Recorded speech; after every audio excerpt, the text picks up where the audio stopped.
Property players Dexus and Charter Hall earlier this week flagged their interest in investing in renewable energy as they up their efforts to meet net zero carbon targets for the large commercial property portfolios. Now, this signals a move into renewable energy assets, which can range from extensive rooftop solar installations to wind farms and solar parks, and it could be the next logical step for local landlords. Joining us to discuss this is the Director of Olive Tree Finance, Daniela Greening. Welcome, Daniela. Good morning, Michael.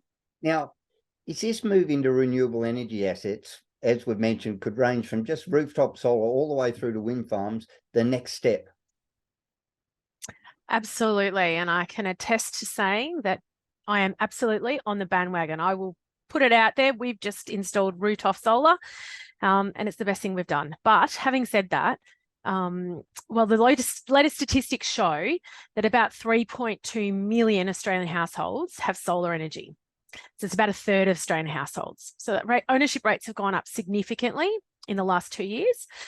And obviously it's about a third of households across Australia, the most being in South Australia and Queensland.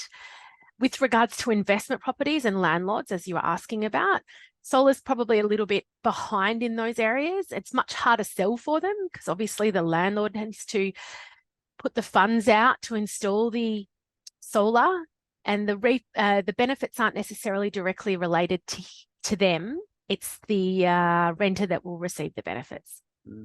Could there be an opportunity here for landlords to actually reap the benefits where they're basically selling a site for solar installation here where they could go, well, we get the return on it?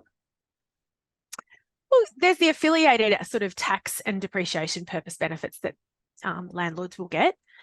The benefits otherwise are people, I suspect, will start asking for, does your house have renewables? Does your property have renewables? And will be willing to pay a little bit extra in terms of return on investment for rent for properties that are sort of more green. That's the sort of general consensus in the market. Now, we've seen the German fund manager Commercials Real, which invests in commercial real estate and renewable assets in Europe, said that it was keen to deploy that strategy in Australia, where it already owns office and hospitality assets. What's their investment going to do for the market?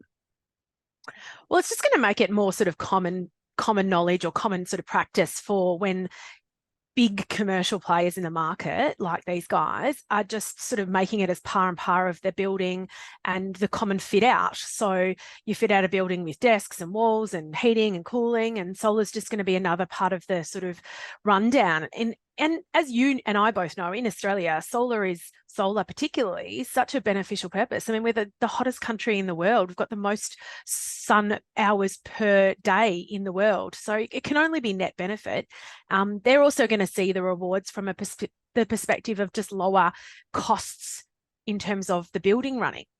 There's a huge opportunity here, which I've just realised. A company needs to be named Daylight Savings for the savings they could make with the solar.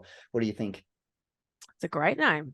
Very clever. Now, will this move by Charter Hall and Dexus pave the way for other developers to increase their focus? Is it a matter of getting now because there's already some leaders there?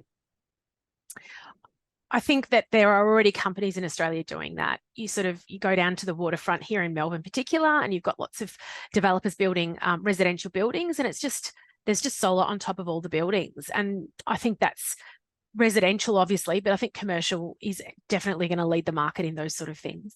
And surely for fund managers, this ticks every box as far as their ESG governance goes, as far as putting money into these sort of projects, wouldn't it?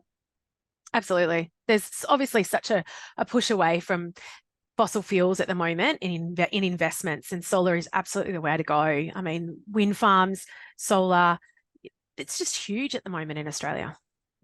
Now, I know this might seem like an obvious question, which I'm pretty good at asking, but what's the end game here, Daniela? Is it to be more environmentally sustainable, or is it purely a commercial imperative?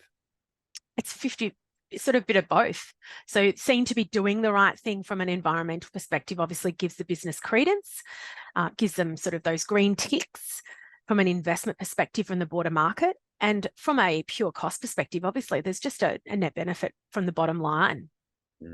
Who needs to take the lead here, Daniela? Does industry need to lead government, or does government need to actually incentivize this that much and make it a building standard going forward? Or are we still going to then have the, well, this is going to increase the cost of housing? Where do we go?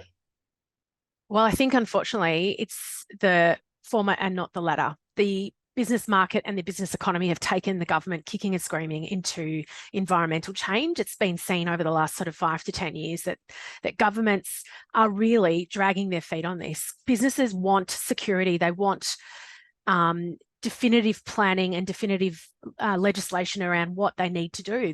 They want it. They've been calling for it for 10 years now.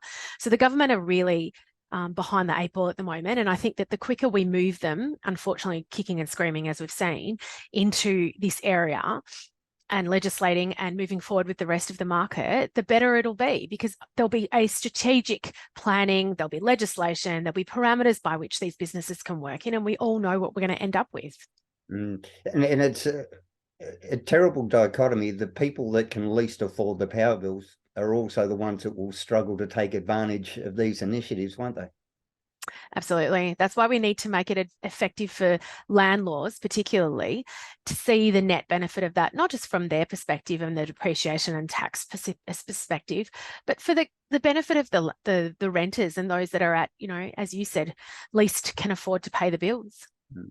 All right, Daniela, we'll leave it there. So Daniela Greening, the director from Olive Tree Finance, thanks so much for your time. Thanks, Michael.